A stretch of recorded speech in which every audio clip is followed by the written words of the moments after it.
ಎಲ್ಲಾದ್ರೂ ಹೊರಟ್ರೆ ನನ್ನ ತಂಗಿ ಮೇಕಪ್ ಮಾಡ್ಕೊಳಕ್ಕೆ ಎಷ್ಟು ಓವರ್ ಮಾಡ್ತಾಳೆ ಗೊತ್ತಾ? ಇವತ್ತು ಬೆಳಗ್ಗೆ ಎದ್ದು ನಮ್ಮೂರ್ ಬೆಟ್ಟಕ್ಕೆ ಹೋಗಿ ನಮ್ಮ ಬಾಯ್ಸ್ ಜೊತೆ ಒಳ್ಳೆ ವರ್ಕೌಟ್ ಮಾಡ್ಕೊಂಡು ಮನೆಗೆ ಬಂದಿದ್ದಂಗೆ ನಮ್ಮ ತನ್ವಿ ಒಂದು ಲೋಟ ಟೀ ತಗೊಂಡ್ ಕೊಟ್ಲು. ನಮ್ಮ ತನ್ವಿ ತಂದ್ಕೊಡಿ ಒಂದು ಲೋಟ ಟೀನ ಕೊಡ್ಬಿಟ್ಟು ನೆಕ್ಸ್ಟ್ ನಾನು ನನ್ನ ತಂಗಿ ಮತ್ತೆ ನಮ್ಮ ತನ್ವಿ 3 ಜನ ಆಚೆ ಹೋಗೋ ಪ್ಲಾನ್ ಆಗಿತ್ತು. ಅದಕ್ಕೋಸ್ಕರ ನಾನು ನಮ್ಮ ತನ್ವಿ ಬೇಗನೆ ರೆಡಿ ಆಗೋದು. ನನ್ನ ತಂಗಿ ಮಾತ್ರ ಇನ್ನ ರೂಮಿಂದ ಆಚೆಗೆ ಬಂದಿರಲಿಲ್ಲ. ಎಷ್ಟೊತ್ತು ಅಂತ ಕೇಳಿ ಸಾಕ ಹೋಗಿ ಕೊನೆಗೆ ಏನಂತಂದ್ಲು ಗೊತ್ತಾ? ಎಷ್ಟೊತ್ತು ಅಂತ ಹೇಳು.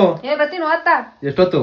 10 ನಿಮಿಷಕ್ಕೆ ರೆಡಿ ಆಗ ಕೆಪಾಸಿಟಿ ಇರೋದು ಹುಡುಗರು ಮಾತ್ರ ಅಂತ ನನಗೆ ಫಸ್ಟೇ ಗೊತ್ತಿತ್ತು. ನನ್ನ ತಂಗಿ ಬರೋಕೆ ಇನ್ನ ಅರ್ಧ ಗಂಟೆ ಮೇಲಾಗ್ತದೆ ಅನ್ಬಿಟ್ಟು ನಾನು ನಮ್ಮ ತನ್ವಿ ಕಡ್ಲೆ ಬೀಜ ತಿನ್ನ ಕೂತ್ಕೊಂಡು ಕಡ್ಲೆ ಬೀಜ ದಿನ ಸ್ಟಾರ್ಟ್ ಮಾಡಿ ಸ್ವಲ್ಪ ಹೊತ್ತಿನಲ್ಲಿ ನನ್ನ ತಂಗಿ ರೆಡಿ ಆಯ್ತು ನಡೀರಿ ಹೋಗೋಣ ಅಂತ ಬಂದ್ಲು. ಇದೆಲ್ಲ ಹೆಂಗ್ ಸಾಧ್ಯ ಅಂತ ಕೇಳಿದ್ಕೆ ಅವಳು ಇವಾಗ ಯೂಸ್ ಮಾಡ್ತಿರೋ ಮೇಕಪ್ ಕಿಟ್ ಬಗ್ಗೆ ಹೇಳಿದ್ಲು. ಅದು ಯಾವ್ದಪ್ಪ ಅಂತ ಅಂದ್ರೆ ಇದು ಫೇಸಸ್ ಕೆನಡಾ ಅವರ water proof fix and finish kit. ಮೊದಲನೇದಾಗಿ ನಾನು ಫೇಸಸ್ ಕೆನಡಾ ಅವರ ಮೇಕಪ್ ಫಿಕ್ಸರ್ ನ ಅಪ್ಲೈ ಮಾಡಿದೆ. ಇದು infused with tea tree extract. ಇದರಿಂದ 12 ಅವರ್ಸ್ ಸ್ಟೇ ಇರುತ್ತೆ ಮತ್ತೆ ಮ್ಯಾಟ್ ಫಿನಿಶ್ ಕೊಡುತ್ತೆ. ನಂತರ ಫೇಸಸ್ ಕೆನಡಾ ಅವರ 3-in-1 ಹೈಡ್ರಾ ಮ್ಯಾಟ್ ಫೌಂಡೇಶನ್ ನ ಅಪ್ಲೈ ಮಾಡಿದೆ. ಇದರಲ್ಲಿ foundation plus SPF 30 plus moisturiser ಇದೆ.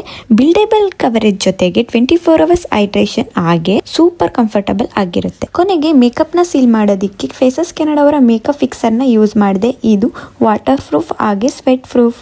ನಿಮಗೂ ಇದೇ ಥರ ಲುಕ್ ಬೇಕು ಅಂದರೆ ಪ್ರಾಡಕ್ಟ್ನ ಟ್ಯಾಗ್ ಮಾಡಿರ್ತೀನಿ, ಅಲ್ಲಿ ಪರ್ಚೇಸ್ ಮಾಡ್ಬೋದು. ಅಥವಾ ಪರ್ಪಲ್, ಅಮೆಝಾನ್, ನಾಯ್ಕಾ, ಫ್ಲಿಪ್ಕಾರ್ಟ್, ಮಿಂತ್ರಾ ಇಲ್ಲಿ ಸಿಗುತ್ತೆ, ಇಲ್ಲಿ ಕೂಡ ಪರ್ಚೇಸ್ ಮಾಡ್ಬೋದು. ನೋಡ್ತಿರ್ಬೋದು ನಾನು ಫೇಸಸ್ ಕೆನಡಾ ಅವರ ಬ್ಯೂಟಿ ಪ್ರಾಡಕ್ಟ್ನ ಯೂಸ್ ಮಾಡಿದ್ದೀನಿ. ಬಿಸಿಲಲ್ಲಿ ಓಡಾಡಿದೆ, ಸ್ವೆಟ್ ಆಗಿದ್ದೀನಿ, ಹಾಗೆ ಇವಾಗ ಫೇಸ್ ವಾಶ್ ಮಾಡ್ತಾ ಇದ್ದೀನಿ. ನೋಡ್ಬೋದು ಮೇಕಪ್ ಸ್ವಲ್ಪನೂ ಶೇಡ್ ಆಗಿಲ್ಲ.